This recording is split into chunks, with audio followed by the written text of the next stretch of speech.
Instrument start किए थे हम लोगों ने लास्ट क्लास में। इंस्ट्रूमेंट्स में ब्लॉक डायग्राम ऑफ सीआरटी देखे थे। CRT cathode ray tube, then block diagram of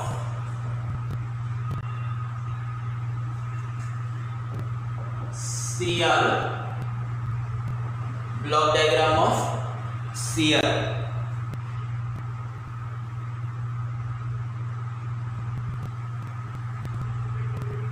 CRT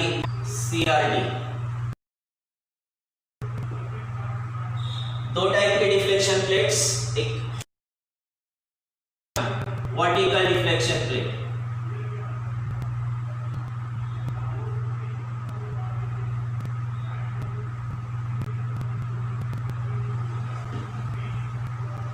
horizontal deflection plate and vertical deflection plate. Plates which are placed vertically are horizontal deflection plates. तो plates which are placed horizontally are vertical deflection plates. ये आगे पीछे हो गया चलेगा, block diagram ही है, actual placement नहीं कर रहे हम लोग। HDP horizontal deflection plate, VDP vertical deflection plate.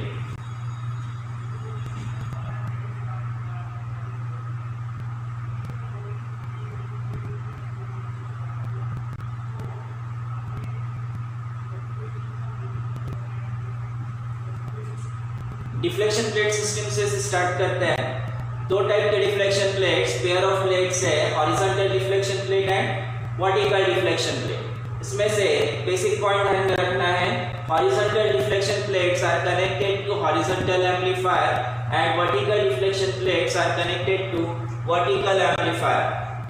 मैंने शुरुआत में स्क्रीन बताते वक्त, सीआरओ स्क्रीन बताते वक्त या सीआरओ बताते वक्त आप लोगों को बताया था कि इसका स्क्रीन ग्राफ पेपर के जैसे होता है, और जब हम लोग ग्राफ प्लॉट करते हैं तो ग्राफ प्लॉट करते वक्त हॉरिजॉन्टल और वर्टिकल ऐसे दोनों कोऑर्डिनेट्स की जरूरत होती है। हॉरिजॉन्टल वर्टिकल दोनों कोऑर्डिनेट्स की जरूरत होती है। सेम वैसे यहाँ पे HDP गिव्स हॉरिजॉन्टल डिफ्लेक्शन, तो vertical deflection plate, this gives vertical deflection. और उनको स्पेसिफिकली जैसा इनका नाम है उसके अकॉर्डिंग एम्पलीफायर से कनेक्ट करेंगे। हॉरिजॉन्टल डिफ्लेक्शन प्लेट को हॉरिजॉन्टल एम्पलीफायर से, vertical deflection plate vertical amplifier से। वर्टिकल डिफ्लेक्शन प्लेट ये कनेक्ट होगा वर्टिकल एम्पलीफायर से, वर्टिकल एम्पलीफायर। तो हॉरिजॉन्टल डिफ्लेक्शन प्लेट इसे कनेक्ट करना है हॉरिजॉन्टल एम्पलीफायर से,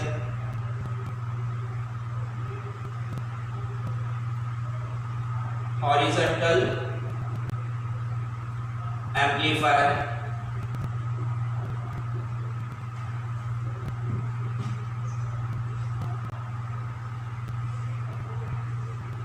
VDP कनेक्ट करेंगे वर्टिकल एम्पलीफायर पे।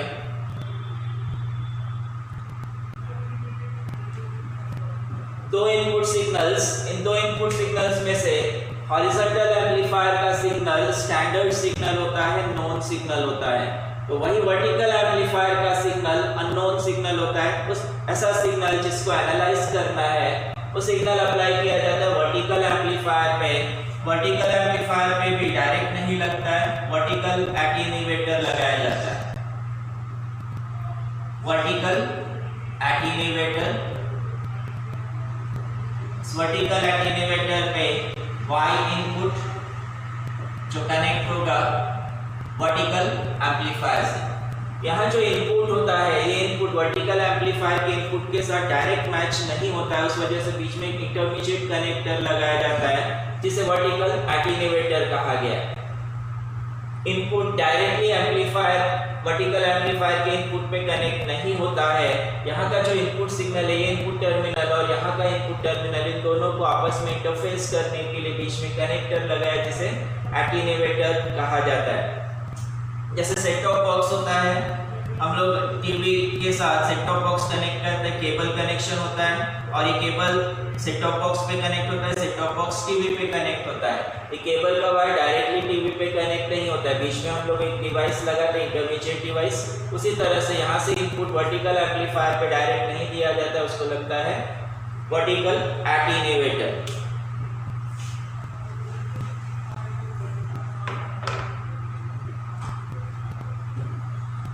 हॉरिजॉन्टल एम्पलीफायर का इनपुट ये कनेक्ट होगा ट्रिगर सर्किट से।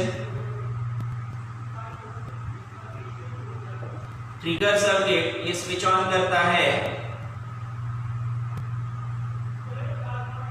टाइम बेस्ड जनरेटर को। टाइम बेस्ड जनरेटर, इसी को सॉटूथ जनरेटर भी कहा जाता है।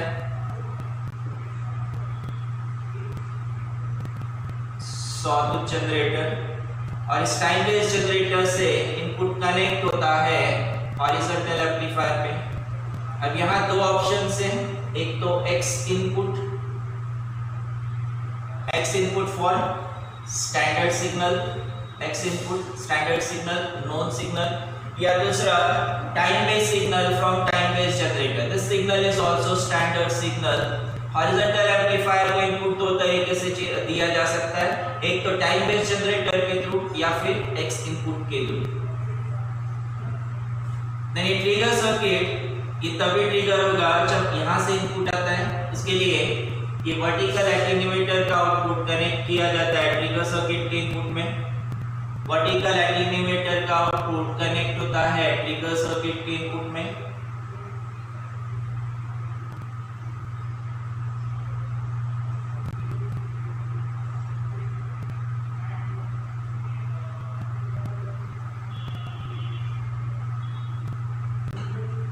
Then a Y input unknown signal, Y input unknown signal, ऐसा सिग्नल जो हम लोगों को चेक करना है, जिसके पैरामीटर्स चेक करना है, उस सिग्नल को कहा गया है अननोन सिग्नल। और जिस सिग्नल के पैरामीटर्स नोन है, पैरामीटर मतलब फ्रीक्वेंसी, एम्पलीट्यूड, उसकी वोल्टेज की वैल्यू, वो सभी पैरामीटर्स जिसके नोन है उसे कहा जाता है स्टैंडर्ड सिग्नल। X इनपुट के थ्रू अप्लाई करते हैं। तो जिसके पैरामीटर्स नहीं पता, जिसका नेचर भी नहीं पता, वो सिग्नल किस तरह का होने वाला है, उस सिग्नल को कहा गया अननोन सिग्नल। अप्लाई किया जाता है Y इनपुट के through. Y input vertical amplifier, X input horizontal amplifier. जिस वक्त फिर से ग्राफ पेपर को अगर हम लोग नोट करते हैं तो ग्राफ पेपर में कोई एक पॉइंट प्लॉट करने के लिए यहाँ पे इसका X कोऑर्डिनेट, Y कोऑर्डिनेट दोनों साथ में होने चाहिए। अब अगर यहाँ से वर्टिकल एम्पलीफायर के थ्रू इनपुट आ गया और ये वर्टिकल डिफ्लेक्शन प्लेट को मिल गया, तो सिर्फ Y कोऑर्डिनेट मिल गया, तो इससे सिर्फ हॉरिजॉन्टल लाइन बनेगी। इस Y कोऑर्डिनेट के साथ वर्टिकल इनपुट के साथ साथ हॉरिजॉन्टल इनपुट भी होना चाहिए। इस एक्सिस का भी कोऑर्डिनेट होना चाहिए, तब जाके यहाँ कहीं मुझे पॉइंट मिलेगा। और ये पॉइंट मिलता है, ये पॉइंट मिलता है, ऐसे नंबर ऑफ पॉइंट्स मिलता है, तो इसे कर्व बना सकते हैं, कोई ग्राफ या कोई वेवफॉर्म बनाया जा सकता है। यहाँ वर्टिकल रिफ्लेक्शन प्लेट के पास इनपुट तो आ गया, HDP के पास इनपुट आने का है। HDP के पास इनपुट आने का है। सर्किट या टाइम डिले सर्किट कहा जाता है, स्पेसिफिकली इसे डिले लाइन सर्किट कहा जाता है। डिले लाइन सर्किट से वर्टिकल एम्पलीफायर के आउटपुट को डिले किया जाता है। डिले किया जाता है means this delay line circuit holds output of vertical amplifier till horizontal amplifier generates output. Delay line circuit, this delay line circuit holds output of vertical amplifier till horizontal amplifier generates output. अब delay line circuit में इसको hold करके रखा है, तब तक hold करके रखेगा जब तक trigger circuit time based generator को ऑन करेगा। टाइम बेस्ड जनरेटर से हॉरिजॉन्टल एम्पलीफायर का आउटपुट मिलेगा। और अब जब ये हॉरिजॉन्टल एम्पलीफायर के पास आउटपुट तैयार है, उस वक्त delay line circuit vertical amplifier के आउटपुट को रिलीज करेगा। यहाँ से VDP को आउटपुट मिलेगा, यहाँ से HDP को आउटपुट मिलेगा। हॉरिजॉन्टल एम्पलीफायर का आउटपुट HDP पे कनेक्ट होगा, तो वर्टिकल एम्पलीफायर का आउटपुट मिलेगा। और अब जब ये हॉरिजॉन्टल एम्पलीफायर के पास आउटपुट तैयार है, उस वक्त delay line circuit vertical amplifier के आउटपुट को रिलीज करेगा। यहाँ से VDP को आउटपुट मिलेगा, यहाँ से HDP को आउटपुट मिलेगा। हॉरिजॉन्टल एम्पलीफायर का आउटपुट HDP पे कनेक्ट होगा, तो वर्टिकल एम्पलीफायर का आउटपुट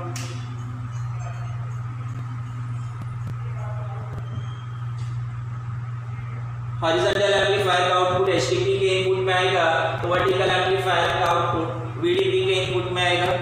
ये दोनों इनपुट्स आपस में मिल गया, दो इनपुट्स आ गए, एक X कोऑर्डिनेट दूसरा Y कोऑर्डिनेट। वैसे नंबर ऑफ कोऑर्डिनेट्स प्लॉट करके X X and Y coordinates मिलके एक ग्राफ, एक वेवफॉर्म प्लॉट किया जा सकता है। देन स्क्रीन स्कैन होती है, सीआरओ स्क्रीन स्कैन होती है, नंबर ऑफ कोऑर्डिनेट्स के लिए सीआरओ स्क्रीन स्कैन होती है लेफ्ट टू राइट। वापस से लेफ्ट टू राइट आने के लिए यहाँ जो पॉइंटर है इसे पीछे आना पड़ेगा, यहाँ वापस आना पड़ेगा, और ये वापस जब आएगा उस वक्त भी यहाँ लाइन प्रेस करेगा। ये यहाँ की जो लाइन है ये लाइन नहीं होनी चाहिए, इसलिए ब्लैंकिंग सर्किट दिया जाता है। ब्लैंकिंग सर्किट ये कनेक्ट होता है टाइम बेस्ड जनरेटर के थ्रू सीआरटी के सीजी कंट्रोल ग्रिड पे। टाइम बेस्ड जनरेटर से ही, टाइम बेस्ड जनरेटर में सॉटूथ वेवफॉर्म जनरेट होता है। सॉटूथ कुछ इस तरह का वेवफॉर्म जनरेट होता है, पॉजिटिव एंड नेगेटिव। कैपेसिटर होने की वजह से एक्सपोनेंशियल कर्व आता है। चार्जिंग वाला जो पार्ट है वो हॉरिजॉन्टल एम्पलीफायर यूज करता है। ये एक्सपोनेंशियल चार्जिंग वाला जो पार्ट है, this part is utilized by horizontal amplifier. तो जो नेगेटिव डिस्चार्ज होने वाला पार्ट है, this part is utilized by blanking circuit. जो रिवर्स स्वीप है, इस रिवर्स स्वीप को ब्लैंक आउट करने के लिए, ये रिवर्स स्वीप डिस्प्ले नहीं होना चाहिए, इसको ब्लैंक करने के लिए ब्लैंकिंग सर्किट का यूज किया जाता है। ब्लैंकिंग सर्किट कनेक्ट होता है कंट्रोल ग्रिड पे, कंट्रोल ग्रिड को ऑफ कर देता है। कंट्रोल ग्रिड ऑफ कर देता है तो जितने ये ड्यूरेशन, उतने ड्यूरेशन के लिए ऑफ करता है जितना ड्यूरेशन इसको यहाँ से वापस यहाँ आने के लिए लगता है।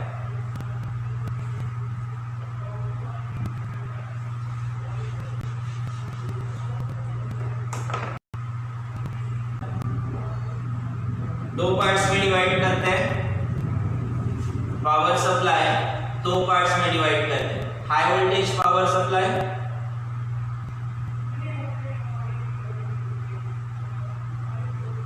दूसरा low voltage power supply. High voltage power supply specifically CRT के लिए दिया जाता है। सीआरटी के लिए to CRT cathode ray tube को हाई वोल्टेज लगता है। High voltage means this voltage is minimum 500 volts. High voltage is minimum 500 volts. 500 volts to 20,000 volts तक हो सकता है डिपेंडिंग अपॉन सीआरओ। किस तरह का सीआरओ है उसके अकॉर्डिंग 500 वोल्ट से लेकर 20,000 वोल्ट्स तक का ये सप्लाई हो सकता है, वोल्टेज हो सकता है। Then low voltage power supply, ये बचा हुआ बाकी का circuit, to remaining circuit.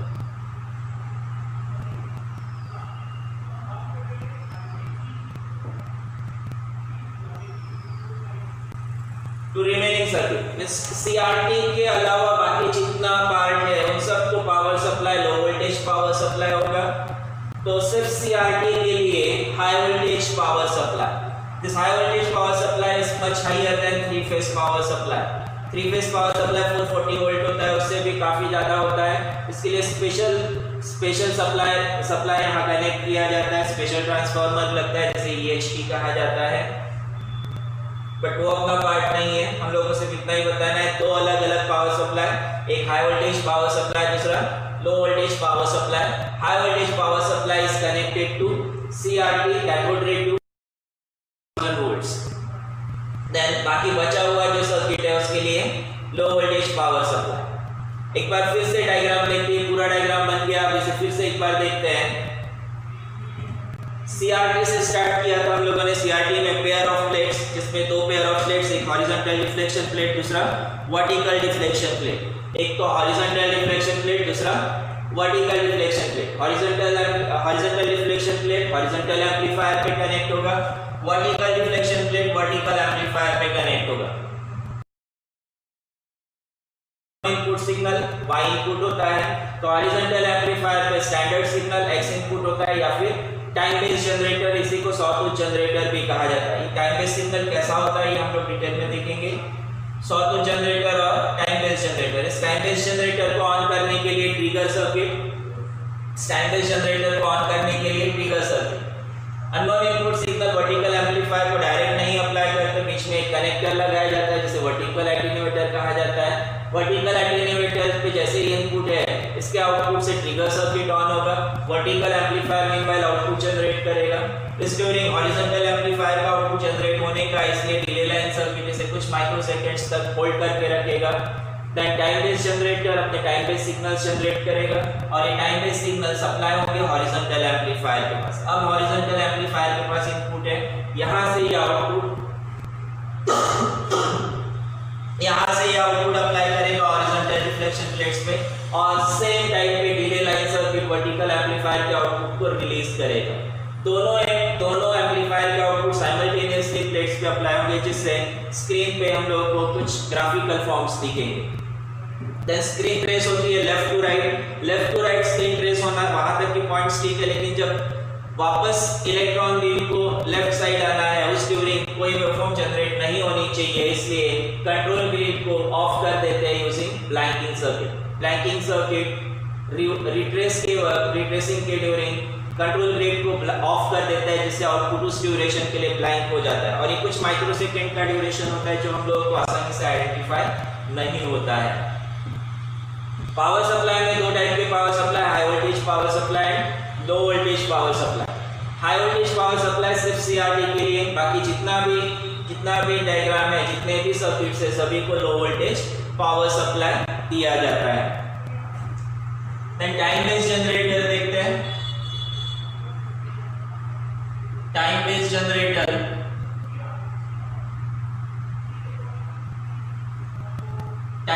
Generator इसी को सॉटूथ जनरेटर भी कहा जाता है।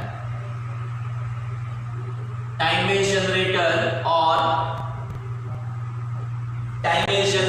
और सॉटूथ जनरेटर, इसमें ट्रांजिस्टर यूज होता है। हम लोगों ने जो ट्रांजिस्टर देखा था इसमें 3 टर्मिनल्स, बेस, कलेक्टर, एमीटर, ये 3 टर्मिनल वाला ट्रांजिस्टर देखा था। सेम ऐसा ही 3 टर्मिनल वाला यहाँ पे ट्रांजिस्टर, लेकिन यहाँ अलग ट्रांजिस्टर लगेगा। यहाँ जो ट्रांजिस्टर लगता है, this transistor is unijunction transistor. इसका सिंबल, इसमें भी 3 टर्मिनल्स है, लेकिन सिंबल कुछ इस तरह से। बेस की जगह यहाँ पे इसमें ये स्ट्रेट लाइन और यहाँ से स्लैंट होती है, ये बीच में कनेक्ट होता है। ये 2 पॉइंट्स के बीच में ये पॉइंट आना चाहिए, यहाँ से हॉरिजॉन्टल लाइन, और ये फिर स्लैंट होकर सेंटर में यहाँ पे कनेक्ट होगा। यहाँ इसका ये टर्मिनल एमीटर होता है, इधर बेस B2, इधर बेस B1। 3 टर्मिनल्स इसमें भी, लेकिन टर्मिनल्स के नाम चेंज हुए, एमीटर और 2 बेस होते हैं।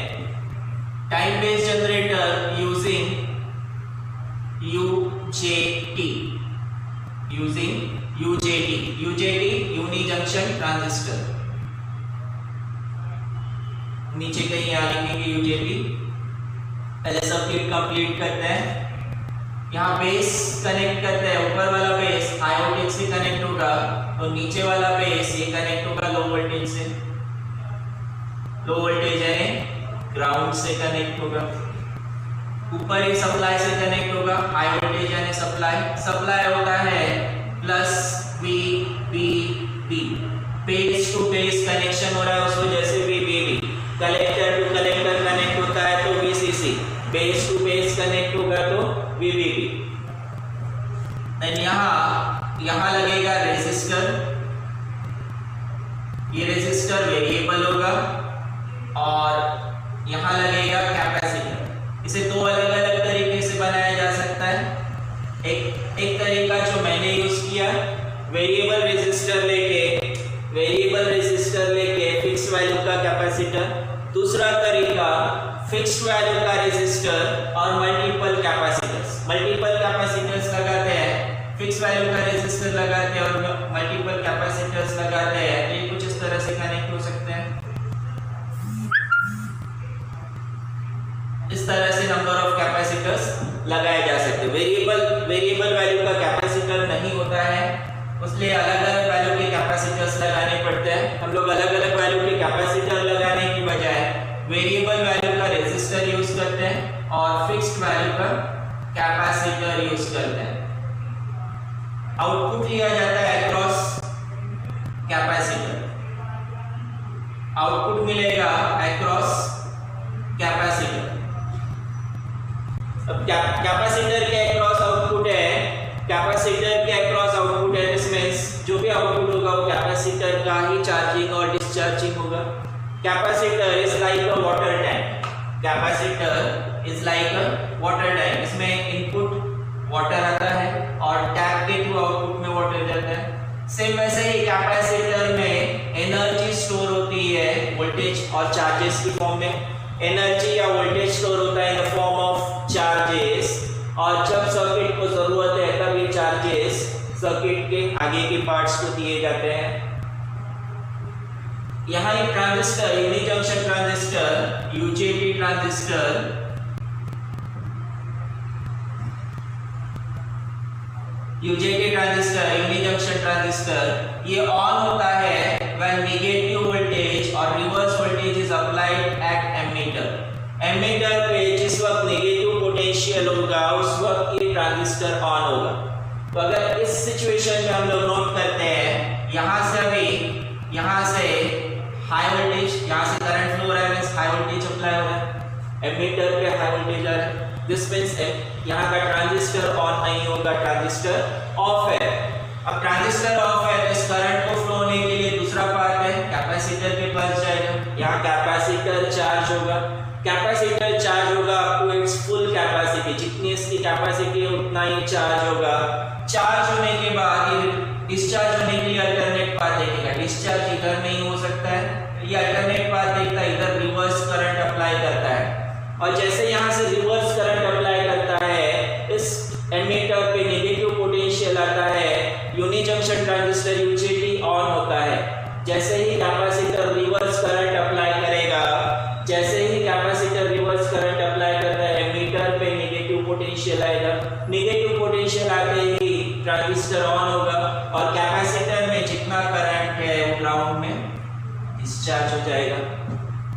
इन रेजिस्टर्स को लेबल किया जा सकता है RB2, RB1। ये रेजिस्टर्स, यहाँ का ये रेजिस्टर RB2 ये सिर्फ बेस 2 को हाई वोल्टेज से कनेक्ट करने के लिए, और ये रेजिस्टर इसके थ्रू कैपेसिटर चार्ज होगा, और जैसे ही कैपेसिटर चार्ज हो गया रिवर्स करंट जब अप्लाई करेगा तो ये रेजिस्टर उस करंट को रेजिस्ट करेगा तो इसको अपोज करेगा। तो दूसरा इसके पास ऑप्शन है एमीटर, ये एमीटर पे जाएगा, यहाँ पे एमीटर को नेगेटिव पोटेंशियल की जरूरत है और वही कैपेसिटर अप्लाई कर रहा है, नेगेटिव पोटेंशियल जैसे ही मिलेगा ये ट्रांजिस्टर ऑन होगा, ट्रांजिस्टर ऑन होते ही कैपेसिटर में जितना चार्ज है ये डिस्चार्ज हो जाएगा। तो कुछ इस तरह से ये कंसेप्ट चलेगा। इनिशियली कैपेसिटर चार्ज होगा, एक्सपोनेंशियली चार्ज होता है, वोल्टेज V, मैक्सिमम कैपेसिटर की कैपेसिटी Vc कंसीडर करते हैं, ये V तक चार्ज हो सकता है, लेकिन जितनी इसकी कैपेसिटी उतना ही चार्ज हो गया। चार्ज होने के बाद ये रिवर्स पोटेंशियल अप्लाई कर रहा है ट्रांजिस्टर को, जैसे ट्रांजिस्टर को रिवर्स पोटेंशियल मिलेगा ट्रांजिस्टर ऑन होगा, कैपेसिटर डिस्चार्ज होगा। कैपेसिटर का चार्जिंग टाइम ज्यादा होता है कंपैरेटिवली इसका डिस्चार्जिंग टाइम काफी कम होता है, अगर आप लोग इसको ध्यान से नोट करते हो तो इसका चार्जिंग टाइम काफी ज्यादा है कंपेयर टू इसका डिस्चार्जिंग टाइम। चार्जिंग टाइम काफी ज्यादा है कंपेयर टू डिस्चार्जिंग टाइम। एक बार कैपेसिटर डिस्चार्ज हो गया, अब इसके पास रिवर्स पोटेंशियल नहीं है, तो एमीटर से ट्रांजिस्टर ऑफ हो गया, एमीटर पे नेगेटिव पोटेंशियल नहीं है, ट्रांजिस्टर ऑफ हो गया। जैसे ट्रांजिस्टर ऑफ हो गया, यहाँ का करंट ऑन है, फिर से कैपेसिटर चार्ज होने लगेगा, फिर कैपेसिटर चार्ज होने लगेगा, फिर कैपेसिटर चार्ज हो गया तो ये अपना रिवर्स करंट एमीटर को अप्लाई करेगा, इधर ट्रांजिस्टर ऑन होगा, ट्रांजिस्टर जैसे ही ऑन हो गया कैपेसिटर डिस्चार्ज होगा। इसे मार्क किया जाता है स्वीप टाइम TS और TR retrace time. TS sweep time, TR retrace time. इस वेवफॉर्म के दोनों पार्ट्स यूज किए जाते हैं। ब्लैंकिंग सर्किट हॉरिजॉन्टल एम्पलीफायर्स का स्वीप टाइम यूज करता है, तो blanking circuit retrace time use करता है। ये नेगेटिव वोल्टेज, ये नेगेटिव जाते हुए जो वोल्टेज है उसको यूज करता है ब्लैंकिंग सर्किट कंट्रोल ग्रिड को ऑफ करने के लिए। तो हॉरिजॉन्टल एम्पलीफायर यूज करता है कैपेसिटर चार्जिंग वाला पार्ट। बना लो इसे।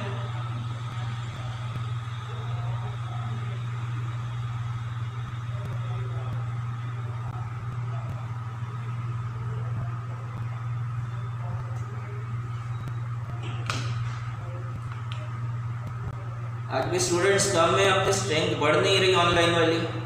ऑफलाइन तो काफ़ी सारे वीडियोस, काफ़ी सारे व्यूज़ दिखते हैं, बट ऑनलाइन में क्लास चल रहा है तो ऑनलाइन में काफ़ी सारे स्टूडेंट्स आने चाहिए, ऐसा मैं एक्सपेक्ट करता हूँ।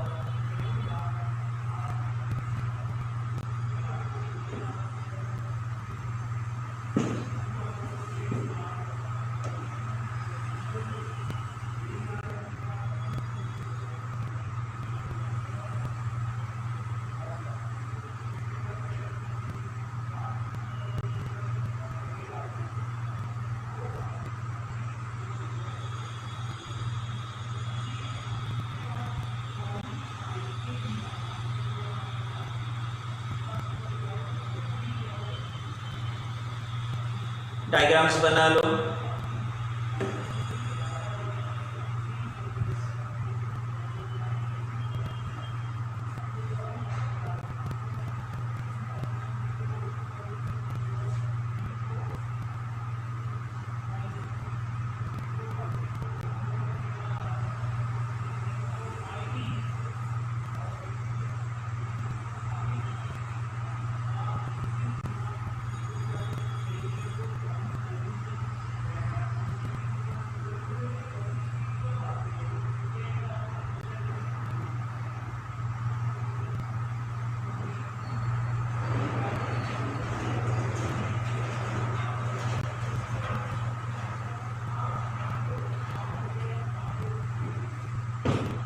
इसमें वर्टिकल एटेन्यूएटर पे वोल्ट्स पर डिवीजन नॉब लगाया जाता है, तो टाइम बेस्ड जनरेटर को टाइम पर डिवीजन नॉब लगाया जाता है। ये नॉब यानी बटन्स, इन बटन्स का रोल एप्लीकेशन में आएगा। इसको हम लोग एप्लीकेशन में डिटेल में डिस्कस करेंगे, क्या करता है ये अभी हम लोग डिस्कस नहीं करेंगे, इसे डिस्कस करेंगे application schedule.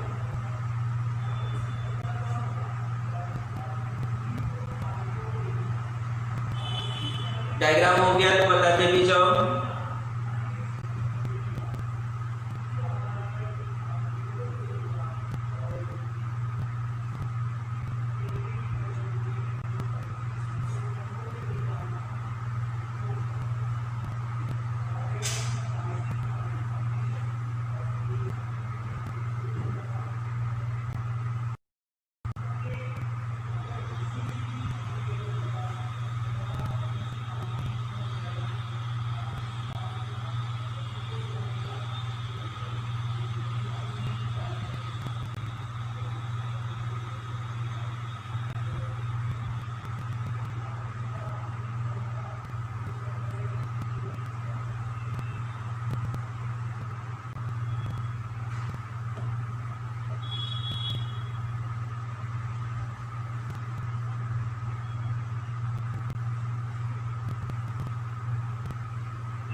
Deflection plate system देखते हैं।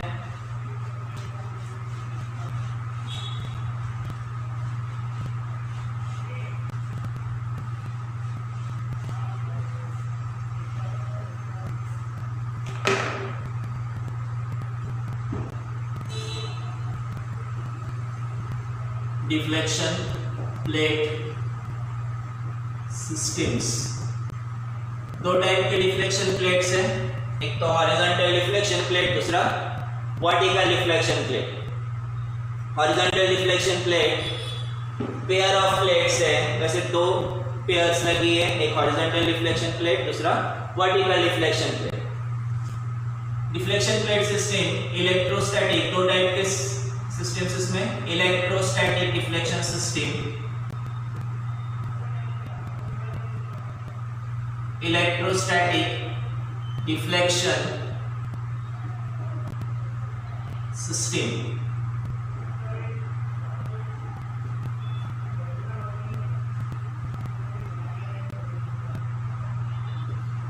Pair of plate, pair of plate पे ऊपर पॉजिटिव सप्लाई प्लस ईडी, नीचे यहाँ पे minus ED. Positive to negative flux lines flow होती है, positive to negative flux lines flow होती है, जो डॉटेड लाइन से इमेजिनरी लाइंस होती है। Positive to negative downwards arrow दिखाते हैं, जिससे ये समझ में आता है कि लाइंस पॉजिटिव से स्टार्ट होकर निगेटिव साइड आ रही है। स्ट्रेट लाइंस होती है, स्ट्रेट लाइंस होती है, और टुवर्ड्स एंड ये लाइंस कर्व हो जाती है। जैसे यहाँ पे प्लेट्स एंड होगी, एंड साइड ये लाइंस कर्व्ड हो जाती है, एंड साइड टुवर्ड्स एंड ये लाइंस कर्व्ड होती है।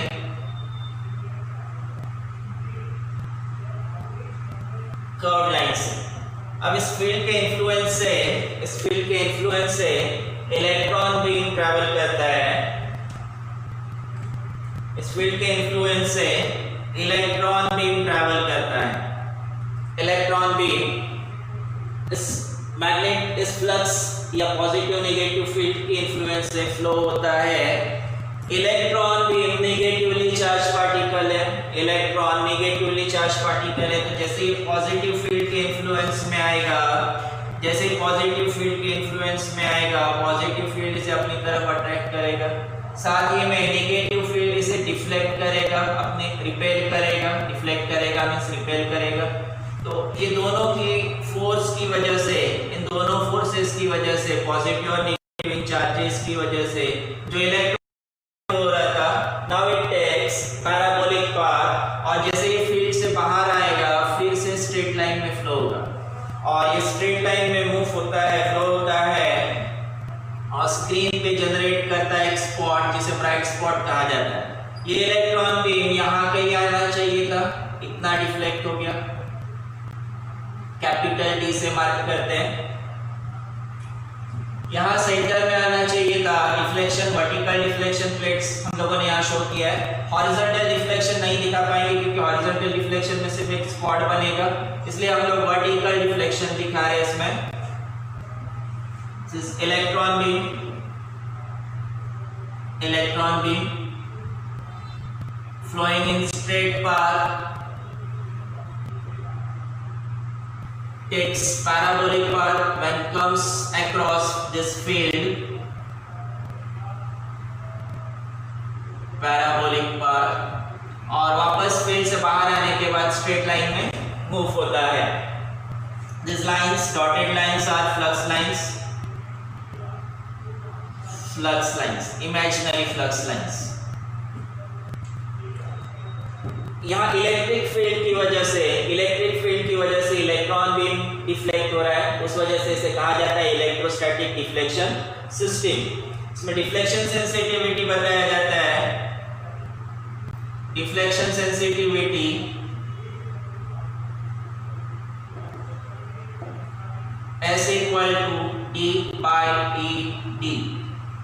Deflection sensitivity S equal to D by ED। D is amount of shift, spot का जो शिफ्ट है, स्पॉट शिफ्ट जो है वो होता है D, कैपिटल D से मार्क किया। ED means applied voltage and S is deflection sensitivity। Deflection sensitivity ये रेशियो है spot shift to applied voltage. इसका यूनिट होगा, अगर हम लोग डिविजन्स, ये स्पॉट शिफ्ट लेते हैं नंबर ऑफ डिविजन्स में, तो डिविजन्स पर वोल्ट और मिलीमीटर पर वोल्ट और सेंटीमीटर पर वोल्ट या फिर मीटर पर वोल्ट हो सकता है। डिफ्लेक्शन सेंसिटिविटी का यूनिट डिविजन्स पर volt, spot shift number of divisions में डिविजन्स को पर्टिकुलर मिलीमीटर और सेंटीमीटर के स्केल में कन्वर्ट करते हैं तो मिलीमीटर पर वोल्ट और सेंटीमीटर पर वोल्ट हो सकता है।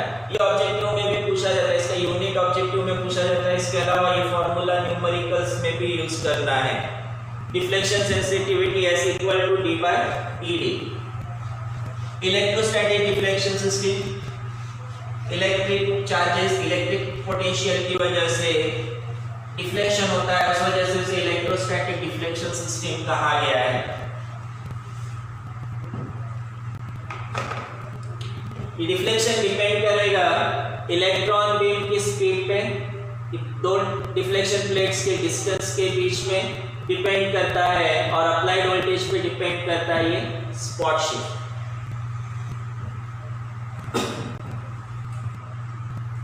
देन दूसरा डिफ्लेक्शन आता है इलेक्ट्रोमैग्नेटिक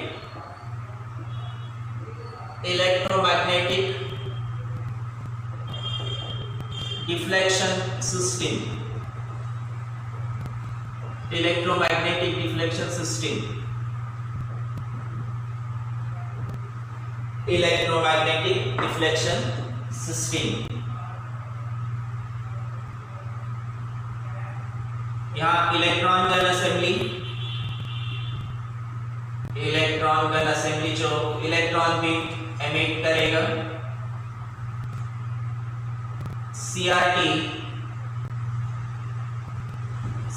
की नेक पे यहाँ पेयर ऑफ मैग्नेट्स रखे जाते हैं।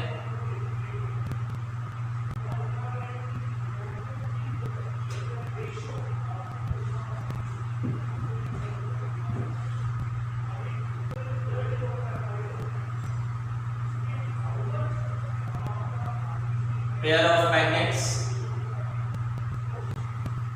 हॉरिजॉन्टल एंड वर्टिकल, ऐसे पेयर ऑफ मैग्नेट्स रखेंगे, वो डिफ्लेक्ट करेगा, कुछ पर्टिकुलर अमाउंट में डिफ्लेक्ट करेगा। जो इलेक्ट्रॉन बीम सेंटर में कहीं आने वाला था वो डिफ्लेक्ट होके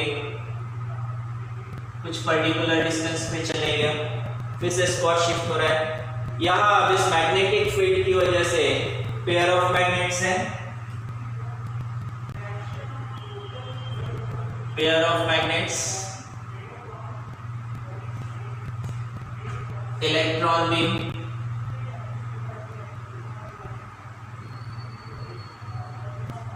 इलेक्ट्रॉन बीम। यहाँ जैसे इलेक्ट्रॉन बीम फ्लो होने लगता है, जैसे इस मैग्नेटिक फील्ड के इन्फ्लुएंस में आएगा, इस फील्ड के इन्फ्लुएंस में आते ही इलेक्ट्रॉन बीम डिफ्लेक्ट होगा, या तो ऊपर या नीचे। मैंने यहाँ अपवर्ड मूवमेंट दिखाया है, बट ऐसे जरूरी नहीं है कि हमेशा अपवर्ड ही हो, ये डाउनवर्ड्स भी हो सकता है। यहाँ पॉजिटिव हम लोगों ने ऊपर लगाया, इस वजह से ऊपर, और यहाँ पे भी उसी तरह से ये कंसीडर करके चल रहे हैं हम लोग की पॉजिटिव फील्ड अपवर्ड डायरेक्शन में है, उस वजह से मैंने इसको अपवर्ड मूवमेंट दिखाया। डिफ्लेक्शन हो रहा है, स्पॉट शिफ्ट हो रहा है। यहाँ स्पॉट शिफ्ट हो रहा है इस मैग्नेट्स की वजह से, मैग्नेट के मैग्नेटिक इफेक्ट की वजह से, उस वजह से इस इफेक्ट को कहा गया electromagnetic deflection system. Electric field की वजह से हो रहा है तो electrostatic deflection system, magnetic field की वजह से हो रहा है तो इलेक्ट्रोमैग्नेटिक डिफ्लेक्शन सिस्टम। इसका डिफरेंस भी पूछा जाता है, लिख लो, इसे बना लो।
हो गया, सभी का हो गया।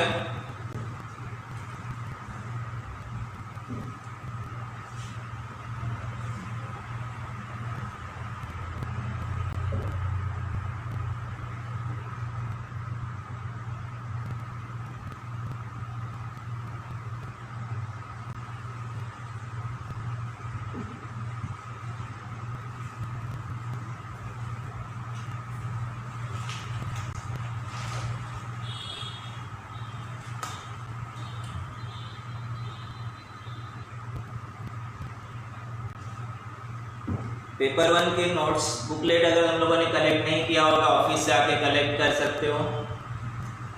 थियरी पूरा उसमें कवर हो जाएगा आप लोगों का। कोई दूसरा बुक खरीदने की जरूरत नहीं है।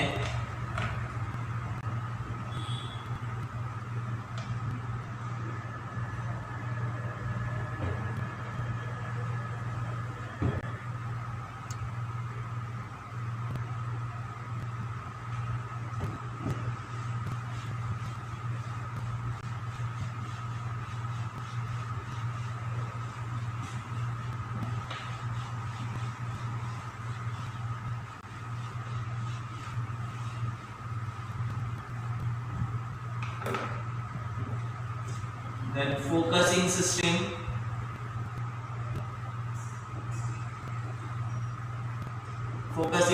used in CRT, cathode ray tube में फोकसिंग सिस्टम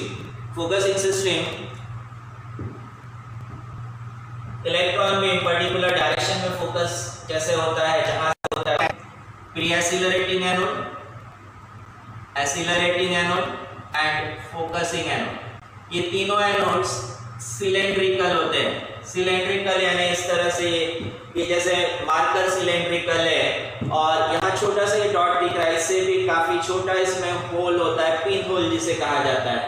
और इतने छोटे से होल से इलेक्ट्रॉन बीम्स ट्रैवल होते हैं, मल्टीपल इलेक्ट्रॉन बीम्स ट्रैवल करते हैं। सिमेट्रिक स्ट्रक्चर है, ट्रैवल होते हैं, मल्टीपल इलेक्ट्रॉन बीम्स ट्रैवल करते हैं।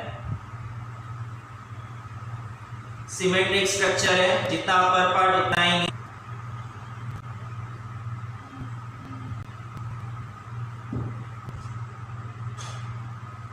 पहला एनोड है pre accelerating anode,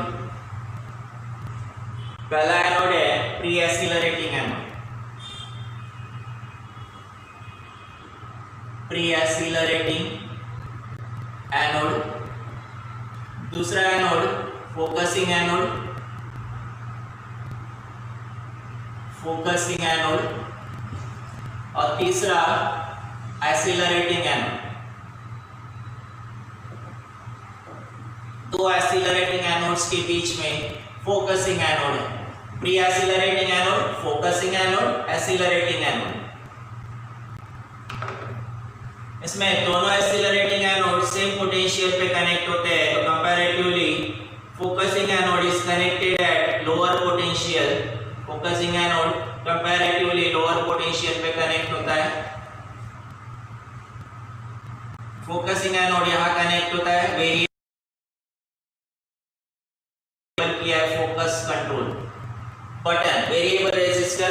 volume control की जो घुमाने वाली बटन होती है, ये इधर ग्राउंड से यहाँ कनेक्ट किया तब भी चलेगा, यहाँ कनेक्ट किया तब भी चलेगा। इन दोनों के बीच में ये दोनों सेम पोटेंशियल पे कनेक्ट हुए हैं, तो कंपैरेटिवली ये लोअर पोटेंशियल पे कनेक्ट हुआ है। अब इसके लोअर पोटेंशियल की वजह से बीच में यहाँ पे इन दो एनोड्स के बीच में इमेजिनरी कॉन्वेक्स लेंस फॉर्म होता है पोटेंशियल डिफरेंस का। यहाँ इमेजिनरी कॉन्वेक्स लेंस फॉर्म होता है पोटेंशियल डिफरेंस का। इलेक्ट्रॉन बीम्स जो फॉरवर्ड डायरेक्शन में ट्रैवल कर रहे थे, अपवर्ड डायरेक्शन और इधर डाउनवर्ड डायरेक्शन में फ्लो होते हैं। कुछ इलेक्ट्रॉन बीम्स फ्लो होंगे और बाकी के इधर ही कंट्रोल पीरियड इसे रिजेक्ट करेगा।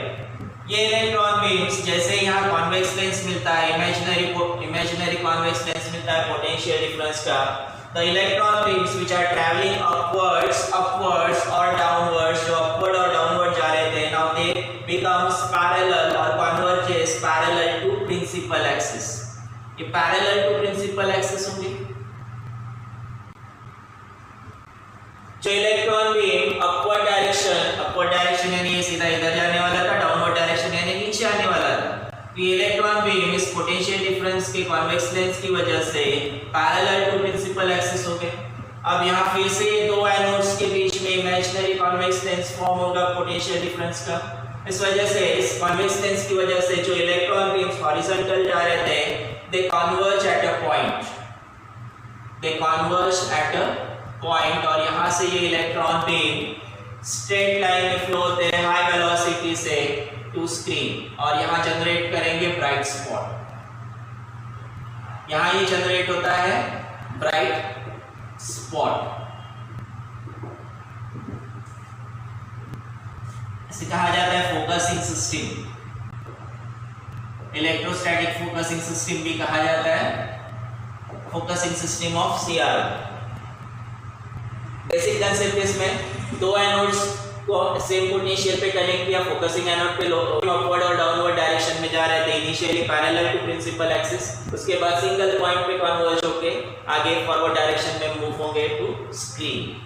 ये इलेक्ट्रॉन बीम्स यहाँ पे हाई वेलोसिटी से फ्लो होते हैं, पर्टिकुलर एक डायरेक्शन प्रोवाइड करने के साथ साथ ये एनोड्स इसे वेलोसिटी भी प्रोवाइड करते हैं। जहाँ कैथोड नेगेटिवली चार्ज है, एनोड पॉजिटिवली चार्ज होते हैं, अपनी तरफ इसको हाई वेलोसिटी से अट्रैक्ट करेंगे, जितने फोर्स से अट्रैक्ट करेंगे उतनी वेलोसिटी ज़्यादा होगी। ये कॉन्वेक्स लेंस का फोकल लेंथ एडजस्ट किया जा सकता है बाय एडजस्टिंग फोकस मींस ये वेरिएबल रेजिस्टर वैरी करके, इस वेरिएबल रेजिस्टर को वैरी करके फोकस एडजस्ट किया जाता है और इसका फोकल लेंथ एडजस्ट किया जा सकता है। ये बना लो इसको, कल एप्लीकेशन पार्ट देखेंगे।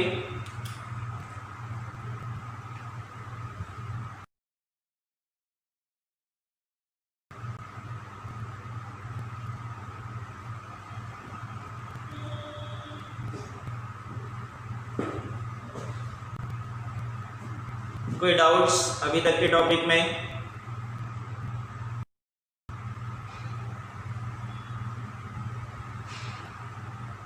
सिंपलीफाइड फॉर्म में डायग्राम कहाँ पे डाउट है वो बताओ।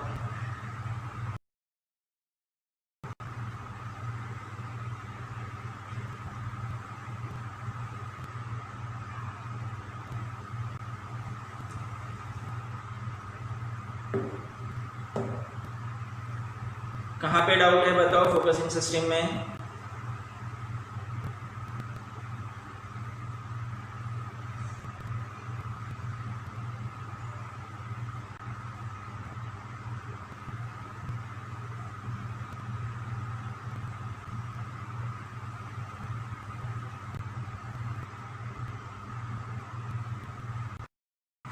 फोकसिंग सिस्टम इलेक्ट्रॉन से एमिट होता है, कंट्रोल इलेक्ट्रॉन से एमिट होते हैं कैथोड टर्मिनल से, कैथोड टर्मिनल इलेक्ट्रॉन एमिट करेगा हाई वेलोसिटी से, इसको anode electron negatively charge particle anode पहुंच जाते हैं। यहाँ जब इसको कॉन्वेक्स लेंस मिलता है, इमेज पोटेंशियल डिफरेंस का कॉन्वेक्स लेंस मिलता है, तो जो इलेक्ट्रॉन बीम अपवर्ड और डाउनवर्ड डायरेक्शन में जा रहे थे, जो इलेक्ट्रॉन बीम्स अपवर्ड और डाउनवर्ड डायरेक्शन में जाने वाले थे,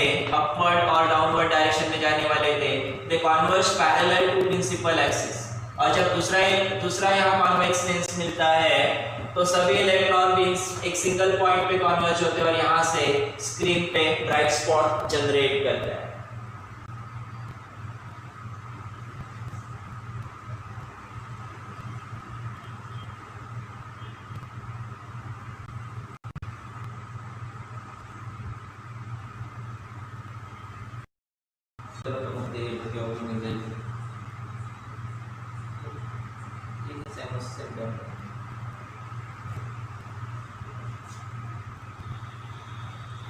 कल कंटिन्यू करते हैं।